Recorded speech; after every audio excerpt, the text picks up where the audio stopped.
Poet speaks even when I'm not spoken to. My goal is hopefully to have broken through the barriers between what is true and what is make-believe, because the truth in the poems that I make up may just make you see things more clearly. Constantly questioning, can you hear me? Knowing at my best, politicians fear me. Politic, talk, ticks, do you feel me? Do you understand what I'm talking about? Sometimes I gotta scream and shout to get my point across, but the only way to find the right way is to first realize you're lost. This poetry is painful, looking for the rainbow, yet I share my most quiet, private conversations and tell my stories with poetic exaggerations. I am the poet, the poet, the poet, the poet, the poet. Politic, talk ticks, politic, talk ticks.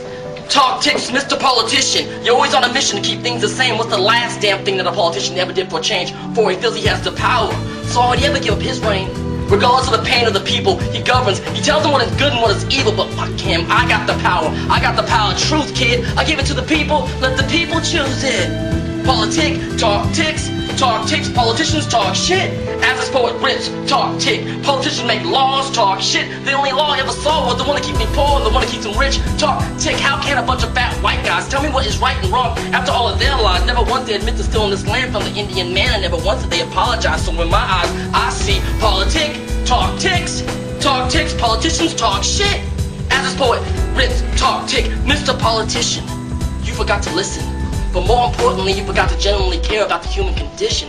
So now things are growing out of your control. You spent too much time trying to keep people in check instead of just letting us free our souls, and now you're stuck and fucked with a big problem. You feel the closest to bomb, and it's made the miscellaneous.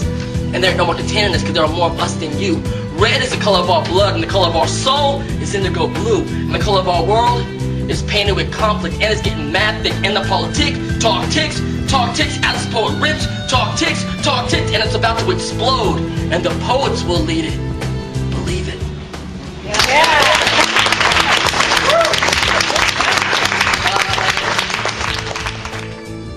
A lot of things I write are there's always different. I break down things as I write. A lot of political things. There's girls, there's love, there's success, there's failure. Where are you from?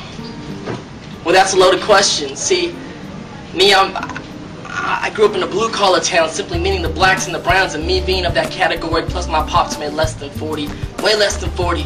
G's a year, it's clear to see that me, I be, well, we blue-collar. Better yet, broke most of the time, even better poor, but when you're young and you're poor, you don't know that you're poor. It never occurs to you that you don't have a bed, everyone sleeps on the floor. 18 in one house, one bathroom, someone always knocking on the door. But at least it was fun. But let me digress and get back to where we started. Where are you from? See, where I'm from, there are cops and gangsters, also known as gangbangers. Not unlike the cops and robbers of the movies, but unlike the movies, it's not so black and white. There are areas of gray, and that is to say, it is hard to distinguish the feeling between being pulled over by a cop and hit up by a gangster. Both invoke a little bit of pain in the pit of your stomach. I think it's anger masked by shame, but maybe I'm getting ahead of myself. Let me explain. Followed by a cop, follow 6 blocks, pulled over by a cop. He looks at you as if you are a mark. Where are you from? He does not wait for your reply. Instead, he accuses you as you reply. You're from the east side. No, sir. Bow your head, don't look him in the eye. It's embarrassing sitting on the curb as the cars drive by, but when you're from where I'm from, that's just another part of your life. Now when it comes to the gangbanger, all you got to be is a stranger. When he asks you where you from, you can feel it laced with danger. Now you're playing with death, so watch what you say next. So don't claim the east, don't claim the west. As a matter of fact, same rules apply. Bow your head, don't look him in the eye. Man, I ain't from nowhere, I'm just some guy. But see, he too sees you as a mark, but they don't really see you, your face or your heart. All they see are marks. But me being me, got a few tricks up my sleeve. Fucked up situations, I've gotten out of a few of those by simply picking my nose. No, check it. When I'm being followed by a cop and feel the heat of his eyes, or a Regal filled with gangsters pulls up next to my side, I pretend I don't see them, and I casually try to pick a booger from my nose. And for a moment, I am exposed to be a man, not a mark, a human being just like you, don't lie, you got boogers too.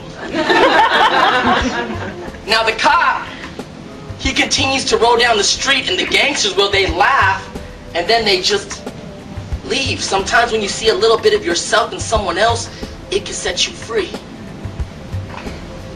And the funny thing is, I'm probably from where they're from, the other side of town, and I'm just trying to get home.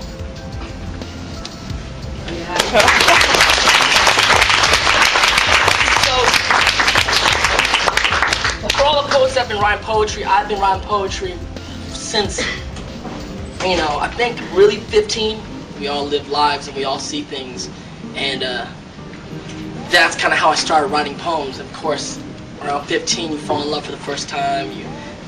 Girls, just everything, life, everything to write about. It's kind of weird because as a young artist, you don't really think of yourself in that way. You're just trying to do your work or say what you want to say, and you keep writing. But poetry has been a very, you know, big thing in my life, and it's, you know, I just will encourage people to keep writing and keep expressing the world you see, and that's all.